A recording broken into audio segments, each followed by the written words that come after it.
প্রিয় শিক্ষার্থীবৃন্দ, এই লেসনে আমি আপনাদের দেখাবো যে কিভাবে আমরা আমাদের এই কারেন্ট টেমপ্লেটের ফাইলে আমরা থার্ড পার্টির কোডিং আমরা ইনক্লুডেড করতে পারি। তো এটি ইনক্লুডেড করে আমরা মূলত হেডার পার্টটুকু ডিজাইন করব আমাদের এই টেমপ্লেটের। তো আমরা আমাদের প্রিভিয়াস প্রজেক্টে একটু দেখে নিচ্ছি। আমাদের প্রিভিয়াস প্রজেক্টে আমরা যদি চলে যাই, তো এখানে আমরা দেখব যে প্রি হেডার পার্টের নিচে আমাদের রয়েছে হেডার পার্ট। এখান থেকে এই পর্যন্ত কোডিং আমরা হেডার পার্ট হিসেবে গণ্য করছি। তো এই পার্টটুকু আমরা এখন কিভাবে ডিজাইন করতে পারি, তো চলুন বিষয়টি আমরা একটু প্র্যাকটিক্যালি দেখে নিই। তো প্র্যাকটিক্যালি দেখার আগে আমাদের যে কাজটি করতে হবে, আমাদের প্রথমে একটি ইমেজ কিন্তু আমাদের তৈরি করে নিতে হবে। আমরা রিড মোড যে অপশনটি দেখতে পাচ্ছি, এটি মূলত একটি ইমেজ। তো নির্দিষ্ট উইডথ এবং হাইট ঠিক রেখে আমাদের কিন্তু এই ইমেজটি প্রথমে আমাদের তৈরি করে নিতে হবে। তো আমরা অলরেডি সময় অপচয় রোধ করার জন্য এই ইমেজটি আমাদের কম্পিউটার ডেস্কটপে ফটোশপের মাধ্যমে তৈরি করে পিএনজি ফরম্যাটে আমরা সেভ করে রেখেছি। তো আমরা চলে যাচ্ছি আমাদের ডেস্কটপে। আমরা ডেস্কটপ থেকে আইএমজি ফোল্ডারটি ওপেন করছি। এখানে আমরা দেখতে পাচ্ছি যে readmode.png নামে আমরা একটি ইমেজ তৈরি করেছি। এটির হাইট হচ্ছে 145 এবং উইডথ হচ্ছে 33। আপনারা এই সাইজের ইমেজ যদি তৈরি করেন তাহলে এই টেমপ্লেটের জন্য পারফেক্ট হবে। তো আমরা এখন এখান থেকে ইমেজটি জাস্ট কপি করছি। কপি করে আমরা চলে যাচ্ছি আমাদের রাসেল ট্যাম্প এই ফোল্ডারে। যেহেতু এই ফোল্ডারের মধ্যে আমরা একটি ইমেজ ফোল্ডার তৈরি করেছিলাম, ইমেজেস। তো এই ফোল্ডারটি আমরা ওপেন করে জাস্ট এখানে এসে আমরা ইমেজটি জাস্ট পেস্ট করে দিলাম। পেস্ট করার পর এখন আমরা যে কাজটি করব, আমরা চলে যাব আমাদের মূল কোডিংয়ে, অর্থাৎ আমরা ড্রিমওয়েভারে চলে যাচ্ছি। তো এখানে এখন আমরা থার্ড পার্টের কোডিং অ্যাড করব, অর্থাৎ হেডার পার্ট অ্যাড করার জন্য প্রয়োজনীয় কোডিংটুকু এখন আমরা এখানে অ্যাড করব। তো আমরা নোটপ্যাডে প্রয়োজনীয় কোডিংগুলি অলরেডি লিখেছি, তো সেখান থেকে ওপেন করছি। তো এখানে আমরা দেখতে পাচ্ছি যে সমস্ত কোডিংগুলো, তো এখান থেকে কোডিংগুলো আমরা প্রথমেই কপি করে নিচ্ছি। কপি করে আমরা ড্রিমওয়েভারে ঠিক এই স্থানে এসে আমরা স্পেস ইউজ করে এটিকে পেস্ট করে দিলাম। পেস্ট করার পর এখন আমরা এখানে যে কাজটি করব, এখন আমরা একটু ডিসকাস করছি আপনাদের সাথে এই কোডিংগুলো সম্পর্কে। তো এই কোডিংগুলো সম্পর্কে আপনারা অলরেডি জানেন, অর্থাৎ প্রিভিয়াস লেকচারে বলেছি কিছু কিছু। এখানে আমরা উইডথ, টেবিল উইডথ 562 করে দিয়েছি। আমরা পরবর্তীতে আমরা যখন টেবিল ক্রিয়েট করেছিলাম তখন কিন্তু আমরা এই সাইজটি রেখেছিলাম, এই কারণে আমরা এই সাইজটি রাখলাম। দেন এখানে আমরা একটি কালার ইউজ করেছি, আমরা ব্যাকগ্রাউন্ডে একটি কালার দিয়ে দিয়েছি। আমাদের পছন্দ মতো যে কোনো কালার আমরা এখানে ইউজ করতে পারি।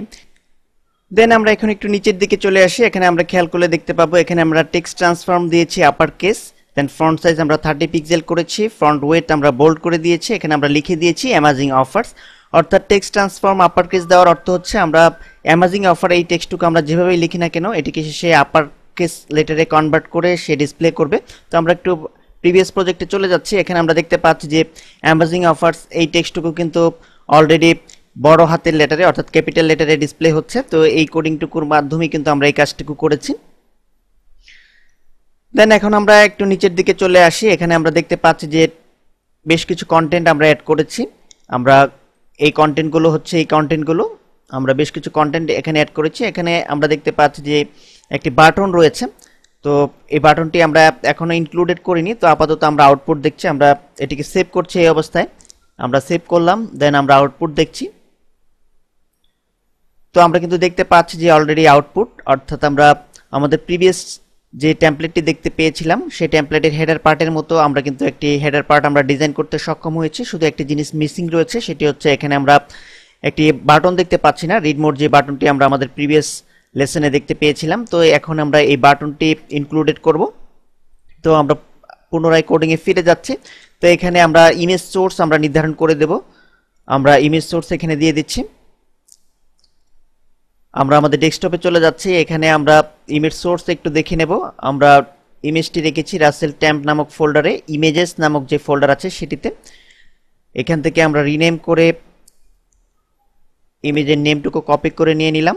নিয়ে আমরা চলে যাচ্ছি ড্রিমওয়েভারের কোডিংয়ে। তো এখন আমরা যেহেতু ইমেজেস ফোল্ডারে রেখেছি, তো সেক্ষেত্রে আমাদের পাথ এখানে ডিফাইন করতে হবে। তো আমরা এখানে দিয়ে দিচ্ছি ইমেজেস দিয়ে দিলাম। দেন ব্যাকস্ল্যাশ ইউজ করব। ব্যাকস্ল্যাশ ইউজ করে এখন আমরা জাস্ট পেস্ট করে দেব আমাদের ইমেজের যে নামটুকু আছে এক্সটেনশন সহ। পিএনজি ফরম্যাটে যেহেতু আমরা ইমেজটি ডিজাইন করেছি, তো সেক্ষেত্রে পিএনজি আমরা উল্লেখ করে দেব। দেন এখন এখানে উইডথ আমরা সিলেক্ট করে দিচ্ছি, আমরা 145 করে দিচ্ছি। আমরা 145 উইডথ এবং হাইট আমরা এখানে 33 করে দিচ্ছি। আমরা এই সাইজে ইমেজটি তৈরি করেছিলাম। অল্টারনেট টেক্সট হিসেবে আমরা বাটন দিয়ে দিয়েছি। আপনারা ইচ্ছা করলে এখানে যে কোনো কিছু ইউজ করতে পারেন, অর্থাৎ যখন ইমেজটি থাকবে না তখন সে কিন্তু এখানে ডিসপ্লে করছে, আমরা দেখতে পাচ্ছি বাটন। তো এই কোডিংটুকুর কারণেই অল্টারনেট টেক্সটের কারণেই মূলত এটি ডিসপ্লে করেছিল। আপনারা ইচ্ছা করলে এটিকে বাদও দিয়ে দিতে পারেন। তো আপাতত আমি এই অবস্থায় সেভ করছি, আরেকবার সেভ করে আমি প্রিভিউ করছি। তো আমরা কিন্তু দেখতে পাচ্ছি যে আমরা সাকসেসফুল ভাবে আমাদের প্রিভিয়াস টেমপ্লেটের মতো হুবহু আমরা একটি হেডার পার্ট কিন্তু আমরা ডিজাইন করতে সক্ষম হয়েছি। তো এখন সাপোজ আমরা চাচ্ছি আমরা অ্যামাজিং অফার যে টেক্সটটুকু আছে সেই টেক্সটটুকুকে আমরা চেঞ্জ করে আমরা অন্য কিছু লিখে দেবো, তাহলে আমাদের একটু কোডিংয়ে যেতে হবে। আমরা কোডিংয়ে চলে যাচ্ছি। তো এখানে অ্যামাজিং অফার্স এর বদলে আমরা লিখে দিচ্ছি স্পেশাল অফার লিখে দেব। আপনার ইচ্ছা করলে যে কোনো কিছু লিখতে পারেন।